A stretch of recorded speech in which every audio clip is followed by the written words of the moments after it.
But one day, he called me and said, "Where are you at?" I was like, "Why?" He said, "Why is the house empty? Why is the only thing here your dress?" I said, "Because that's your fucking house. Now do what you want to do with it since it's yours."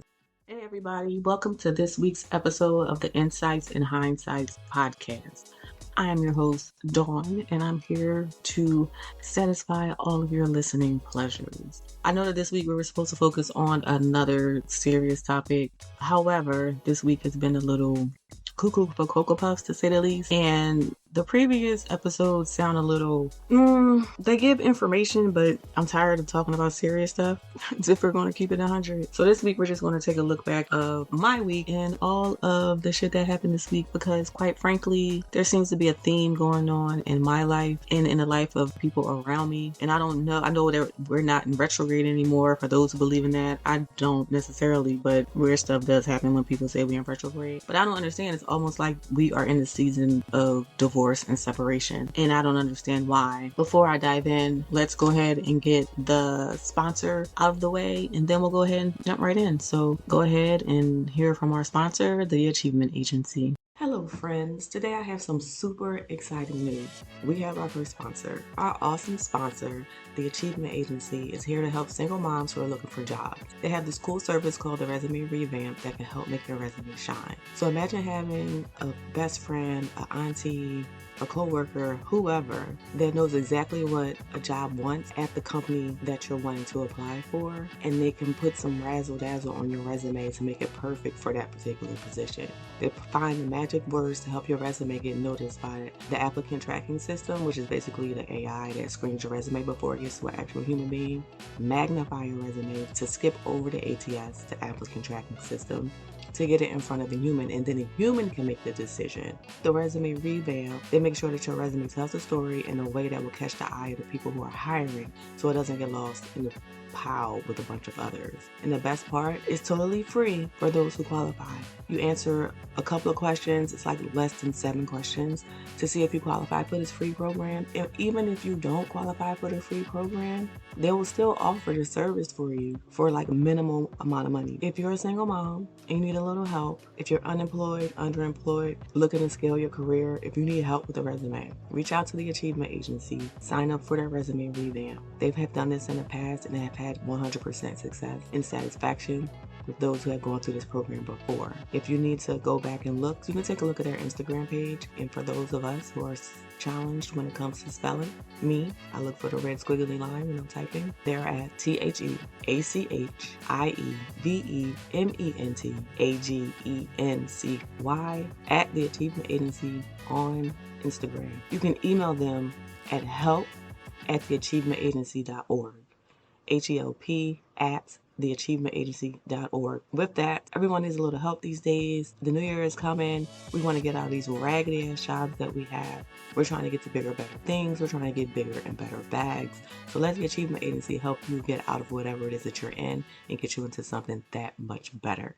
Okay, welcome back. So like I said, this week we're just doing raw and uncut. I am not editing. There will be errors. If you don't like foul language, go ahead and leave the room. If your kids are listening and you don't let them listen to curse words, this isn't the episode for you. This week we're talking about divorce. We're talking about breaking up. We're talking about making sure that you're straight before you enter into a relationship so that you don't have to struggle when it's time to get out of it, like you're not clawing your way out. This past week, I have had 4 different conversations with 4 different individuals in my life, friends and family members who are going through either a divorce or they're separating from their partners that they live with. Not just regular breakups. We're talking about people who have been together for years and some who have been together for decades who are now getting a divorce. Now, while I'm not shocked at the end of relationships because it happens, and even though we go into marriage with the best of intentions, it doesn't always work out that way. Trust me, I know firsthand. But I am surprised by the fact that every single one of them, both male and female, are not prepared to leave their partner. And when I say not prepared, I mean they have to stay in a scenario for an extended amount of time, an unknown amount of time, in order to get their ducks in a row, that they're able to leave without having to rely because they can't make it on their own. The reason why this kind of irks my spirit is because I am forever preaching, do not enter into a situation if you don't have yourself together. I've said this to my sister before she got married. I said it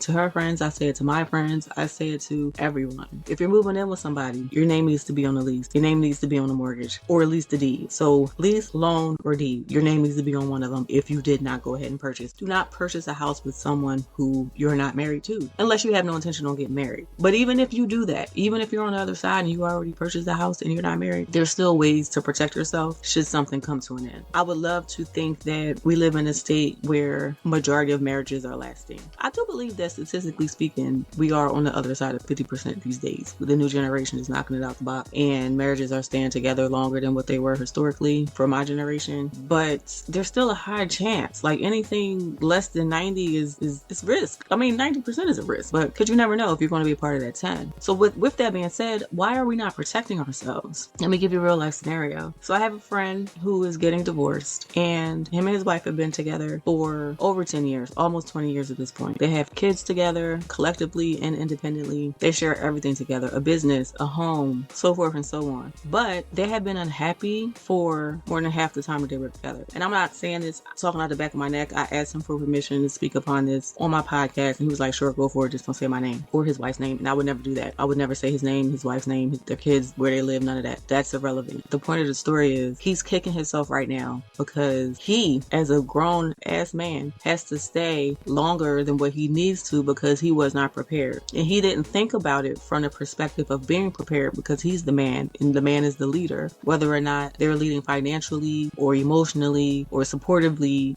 just is ingrained in his head that he's the leader of the household and he has everything together. They were not prepared financially to separate. I mean, no one really is, but he didn't put any money to the side for him. He was trying to prove his value to her because she made him feel like he was worthless because he didn't have a great amount of income. So he would spend recklessly just to prove that he had a couple of dollars. And this is his wife, who he's been married to for a long time. And what he told me was he regrets not being smart. And these are his words, not mine. He regrets not thinking about what was important to him. And he realizes that his unhappiness in his marriage is not a reflection of her. It's a reflection of how he looked at himself when he saw himself in the mirror. And as a result, it trickled down and catapulted into this big web of fuckery that now he's too far on the other side that he can't fix it. And he told me, he was like, you know what, D, I really don't necessarily want to fix it, but I want to make it right for me and my kids because they, like I said, they have small children. So he is a male in a situation where he has to stay with the female because he can't afford to separate the house. One of the things that he has to consider is he's not going to say, well, this is my house, get out. He's not going to do that. There's too many kids in there. So of course he's going to let her keep the house. So now he has to find somewhere to live. He has to find an apartment, and we all know, or another house or townhouse or whatever it is that he wants to do. And we all know that the price of rent and or mortgage is astronomical these days. That on top of the fact that he has to pay child support, and on top of that their income is collective because they own a business together, and they don't have any paperwork in place to discuss what should happen if their relationship fails. They don't even have paperwork in place that talks about what should happen if their business fails. It's just not good planning overall. Some people get married for love, some people get married for business, some people get married for both. At the end of the day, you're coming together, you're bringing two individuals together. There still should be a plan. Prenups, post-nups, it's all relative. Then I have another friend who's separating, and she has a child, and her girlfriend, they live together. Her girlfriend pays all the bills in the house. So she's in a situation where she can't leave because she can't afford to live on her own, because she lives in a place where if the girlfriend leaves, she can't afford to stay there, and she can't afford to move out because if she moves out, she's going to have to pay more money because they've been in the place that they've been in for a while. So, rent is a little pre-COVID prices, basically. So she's stuck between a rock and a hard place and doesn't know what to do. So she's out here wilding, playing Russian roulette with her life essentially, and not planning for the shit that she needs to plan. And again, asked her for permission. Hey, do you mind if I talk about this topic? She said, go for it. Again, just don't say my name. No problem. And I know you might be thinking, why do you care? Like, why does this bother you so much? It bothers me because I used to be in this situation. Here comes the hindsight. So in my early 20s when I was married, I was stuck in a situation where I wasn't working. I was extremely unhappy, and every day constantly being made to feel like I wasn't enough. And in my relationship with my ex, he paid the bills, and he reminded me that he paid the bills. We had 2 kids in diapers at the same time, and I wasn't happy being there. I didn't want to be with him. I only married him because my grandparents told me I had to, and I listened to my grandparents. They could do no wrong in my eyes. They told me I had to get married, so I got married. Dumbest thing I ever did. But he paid for everything. He did everything. I was the stay-at-home mom. I took care of the kids, and I made sure that the house was straight. But I was miserable. And then I realized I don't want to be miserable anymore. I'm too young. I'm still cute. Like, what am I doing? I don't have to deal with this. But But I was stuck in a situation where I had to plan to get out. It really dawned on me when he got caught cheating and I proceeded to beat his ass. And I don't condone violence. This was the younger version of me. I wouldn't necessarily do that anymore, but I did. Got arrested for it. I'm sitting in jail, domestic violence. 2 kids at home in diapers, both on medication because they both had health issues or whatever. Sitting there, I'm braiding somebody's hair, thinking, how the fuck did I get myself into this scenario? And as I'm helping this girl take out her braids, because in this particular jail, I don't know about all the jails all over the world, but in the jail that I was in, you can't have fake hair in your hair while you in jail. So we had to take her individual braids out while we was in holding. And I'm sitting there, and we all, talking about why we here, and we were all there because of some stupid violent shit. Everybody caught their person cheating, male, female, whatever, it didn't matter. And we all was in there on some dumb shit. One girl threw a shampoo bottle at her girlfriend. The cops didn't even catch me hitting on nobody, but I went to jail instead of him. The cops, as a matter of fact, the cops said every time we get a call on domestic violence, ever since OJ killed Michelle, I think that was her name. No, ever since OJ killed Nicole, I said her name was Michelle.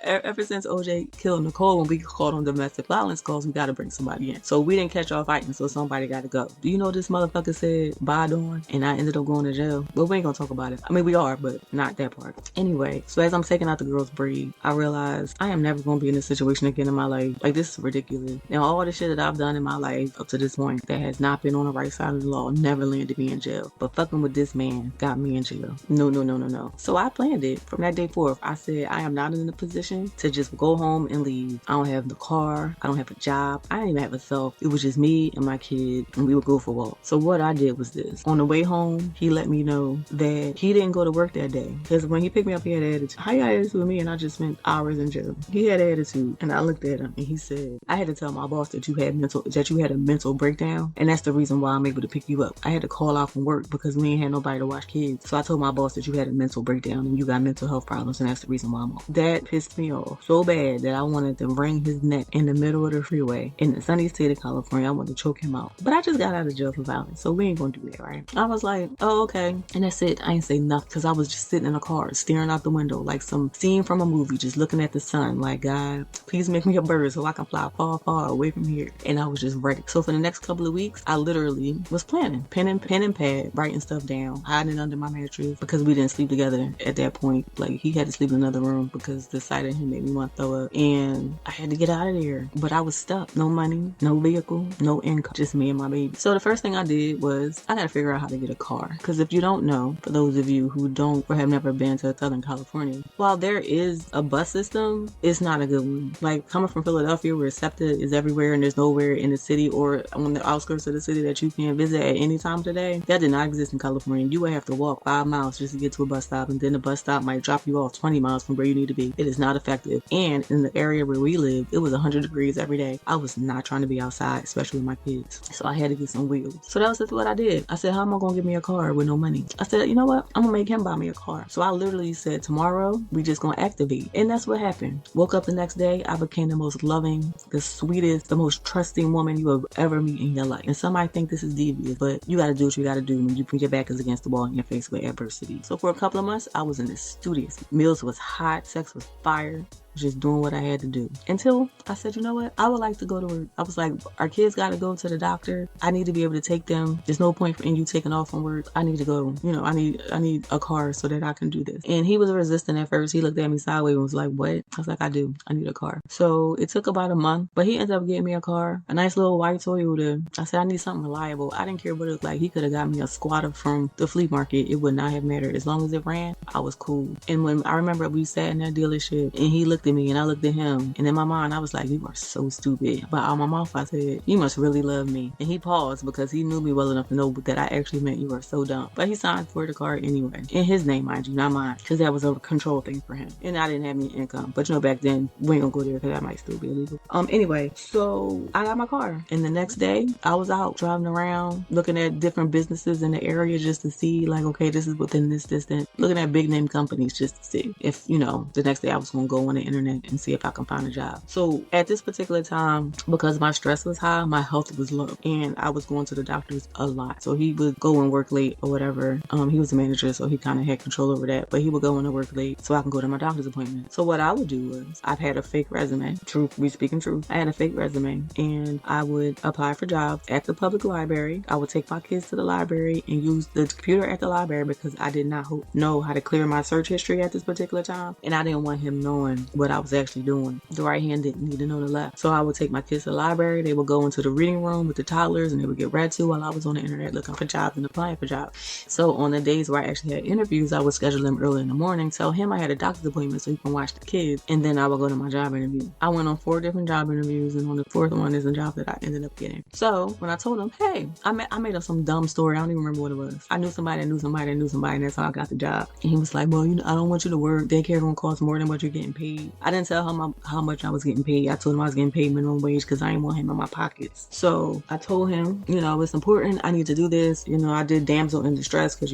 most men like to fix things. I told him this is something I needed to do for myself. It would make me happier. Therefore, I would be a better mother and I would be a better wife. And in the back of my mind, I'm like, I need to work for 3 months so I can save my money and get out of here. So I did that, and I had to find daycare for my boys, and that was hard because of their 2-year-olds and up. Daycare is cheaper than for newborns up until they turn 2, or at least it was back in the day. I don't know what it is now, but that's how it was before. So I would have to pay a flat $100 for my one son, and then the other one was $250, and I was like, yo, that's a lot. That's more than half of my paycheck at the time on a weekly basis. I did not know about free daycare. I didn't know at all. All I knew is I had to start getting to work. So I just started going to work and paying for the daycare out of my pocket. On my second day of work, the girl that I was sitting next to in my training class, she was like, we was talking, chopping it up, and I was telling her a little bit of something. She was telling me a little bit of something about herself. She like, yeah, I get daycare assistant from the state. What? I was like, what is this? She was like, yeah, girl, you're qualified because we worked the same job, we make the same amount of money doing the same thing. She was like, yeah, go over here and apply. And like, why are you paying for daycare when you don't have to? Game changer. God put her in my life. All this happened so easily that it damn sure happened on purpose. So I know about free daycare. Now I know about WIC. I already knew about food stamps, but I didn't know about the other two. And I went and applied for the daycare, for the free childcare. And I was like, God, if it's your will, please let me get this assist. And they was like, yeah, you're approved. Just wait for me to process it. It'll take a couple of weeks, and then we'll go ahead and send it over to your facility. So then I give them the address of the facility, and they're not set up to receive this type of funding. And I was like, oh my God, what am I going to do? I don't want to pull my boys out of the facilities because one was set up for let me retract. One place was set up where my oldest son was, but then my younger son, my oldest son's facility did not accept the program. My youngest son's facility did, but I couldn't put my oldest son into the other facility because they didn't have any room. But I could put my younger son into the facility with my older son because they did when he turned 2, because they only did 2 and above. So I went to this daycare center and I walked into this office and I begged them to please start accepting county assistance for childcare. And she asked me why it was going on. It was a church, right? She asked me why it was going on, and I laid it all out on the table. Just let her know I was so vulnerable that day. I was like, this is what's happening. I'm trying to get out of this situation, this, that, and the third. And she was like, you know what? I'm going to apply today. And that's what she did for little old me, because she knew that I had a purpose. That's what she told me. She said, you have a purpose. You're here to do something special. I know it. God told me. As a matter of fact, I know your son isn't old enough, the second son. I know he's not old enough to come here, but we're going to make an exception. Bring him over and we're going to go ahead and accept him so they both can come here. You don't have to do double drop-offs. You don't have to do double pickups. Just have them both here. So not only did she go in to sign up so that she can accept, or that she can get me and other people to come that had this waiver program, but I mean, she didn't have to do that. But she also said, go ahead and bring your other son here. I'm sorry, I'm trying to recall this story and it's like coming back in bits and pieces. So that was the step 2 part. So no, I'm sorry, that was step 3. 1, car, check. 2, job, check. 3, daycare, check. 4, how am I gonna get this motherfucker out of my house? Guess what happened? So we got the first couple of checks out the way. Next check, I found out he's sleeping with somebody else at his job. I swear it was like less than 7 days later I found this out. And when I tell you I was so happy, the Lord himself could have came down and gave me a hug. I would have been more happy. It was crazy. It was crazy. I came out of my bedroom one night. Mind you, we slept in different areas. I came out of the bedroom one night to get something. I don't even know what it was. I'm not a nighttime drinker, eater. When I go to bed, I'm sleep. Like, I don't get up. But that night I couldn't sleep and I got up to do something. So I'm walking down the hallway and I hear him chopping it up on the phone. And you know how when the phones would be mad loud and you can hear the other person, even though the phone is up to the person's ears, he went on speaker like he was talking. But I just sat there and listened to their conversation. And I waited for him to hang up. I didn't interrupt because I'm respectable. You know what I mean? I'm gonna respect your conversation. I ain't bringing no drama to you and your new relationship. I'm gonna wait for you to hang up. So I just sat there in the hallway, child. I was just sitting there chilling, waiting him what felt like 30 minutes. It was probably only 5, but still, when you in the midst of quiet and you trying to be sneaky, everything feels long. So he hangs up, and then he gets up as if he was going to the bathroom or coming to the bedroom or whatever, and he saw me, and he was like, "What are you doing?" I was like, "I just wanted to tell you that you don't need to sneak around. You can go ahead and be with her. You can be out open and loud." I said, "As a matter of fact, I think it's time for you to move out." Now let me tell you why this was ballsy.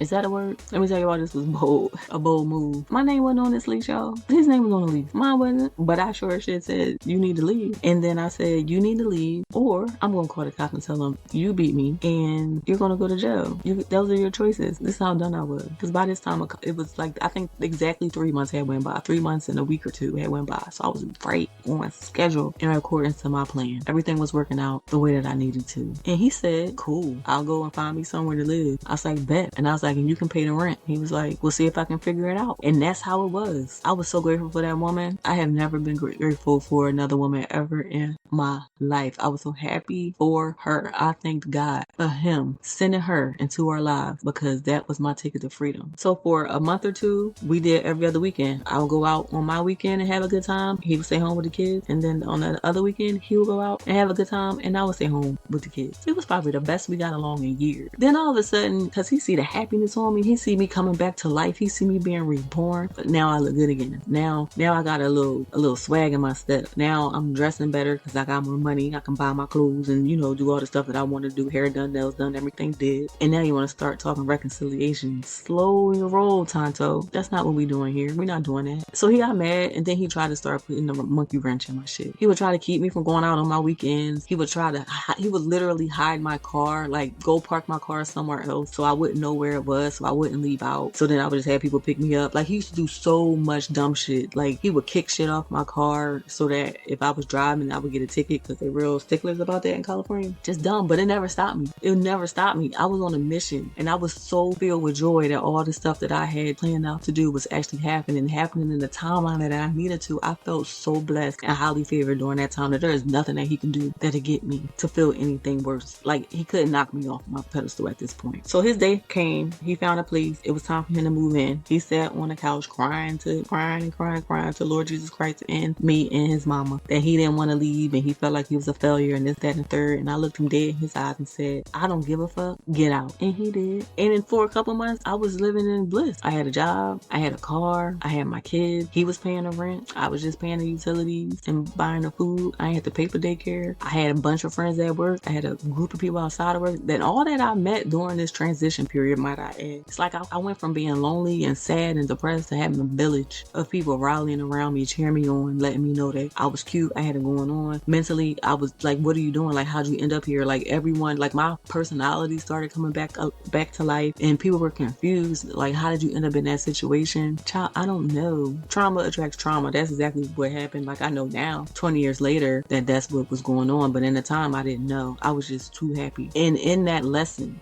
oh wait, let me not skip the important step. This was the important step to the story. Let me slow my roll. While I'm in bliss mode, chilling, having fun, living my life like I'm supposed to, like it's golden. One day I go to bed, and this is still in the house that we had shared. I go to bed, minding my business. I wake up, and this motherfucker is standing at the foot of my bed, lit, drunk, boot. And I said to him, "What the fuck are you doing here?" And this man looked at me dead in my face and said, "This is my house. I can come and go how I please. I can do whatever the fuck I want to do. Your name ain't on shit in here." I said, "You know what? You right," and started laughing, rolled over, and went right back to sleep. Because in all actuality, he was right. That was a Tuesday. I went to work the next day. I told my friends, because I had a couple of friends that I was real cool with, that I'm actually still extremely cool with, hella close. I said, "I gotta find somewhere to live. This is what happened." Told them what happened. They said, "Oh no, it's time to go. You can come stay with me if you need to." No.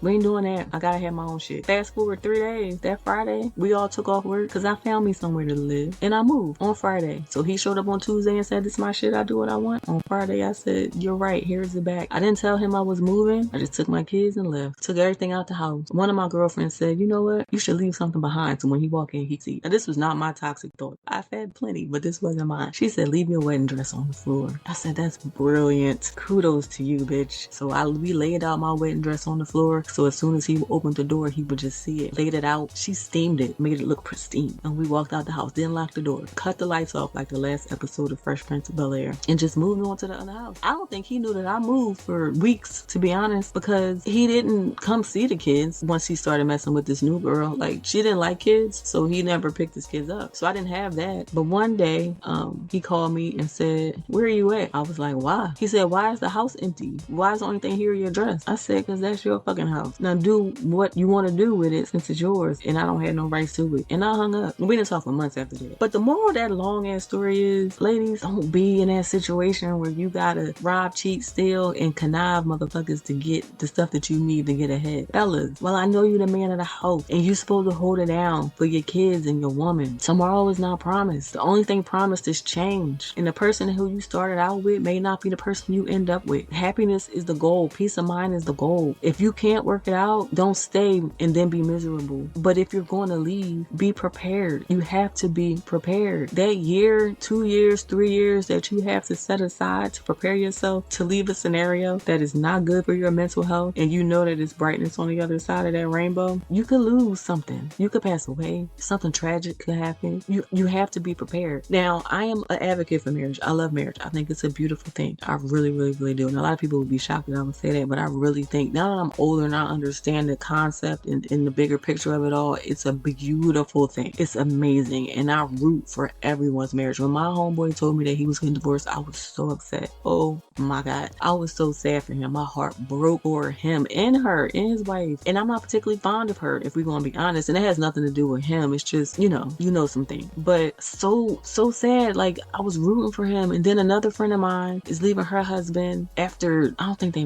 made it to the year 10, but she's leaving her husband. And it's not even like people are getting caught cheating or people got illegitimate children or anything like that. It's literally people are not the people who they were when they set up. And it's not because of anything bad. They just grew and evolved into different people or evolved into their whole self. And when they got married and said, "I do," they weren't fully whole. It is so important to know what you know and to do what you do before you say "I do." It's so important to be whole and genuine. Even if you're whole in 2023, the whole you in 2023 may not match the whole you in 2030. Change is going to happen. It's inevitable. We have to change as we grow. Well, I hope that we are changing as we're growing. I hope that we're getting better. But the newer version of you may not match the older version of your partner or the newer version of your partner. The older version of you may not match the newer version of your partner either. You have to be prepared. You always have to be prepared. Do not move in somewhere if your name is not on it. Do not buy something and your name is not on it. Do not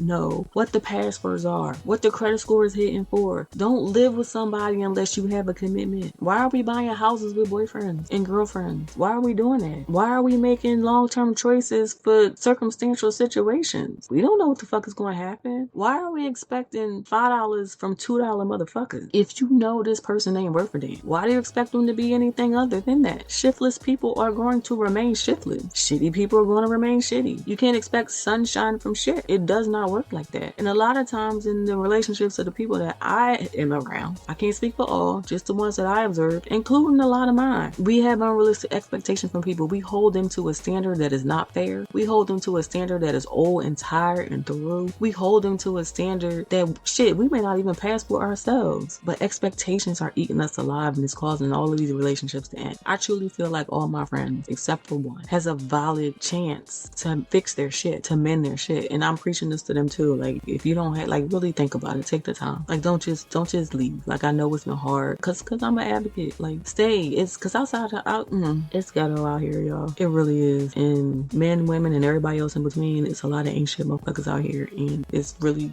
just stay home. It's hard out here for a pimp. And most of the people don't have the money for the rent. You know what I'm saying? But anyway, that was the conversation. That's my week in hindsight. Prioritize yourself when you're entering into covenants with other people. Make sure that you're whole mentally, physically, and financially. Make sure your spiritual health is intact. Make sure that you are making executive decisions over your life instead of emotional decisions. Make sure that you know what you know and you know how you got to know what you know, so that when someone comes with information that you're not sure of, you know that it does not match what you know, so therefore it's not going to waver you. In other words, stand in your shit 10 toes down. Listen to your gut. Don't make emotional decisions. Don't make rash decisions. Take your time. Enjoy the process. Stay present. Learn from your mistake. And more importantly, prioritize your peace. There's nothing more important than that. And be smart. That's it and that's all. I'm gonna catch you next week. Peace.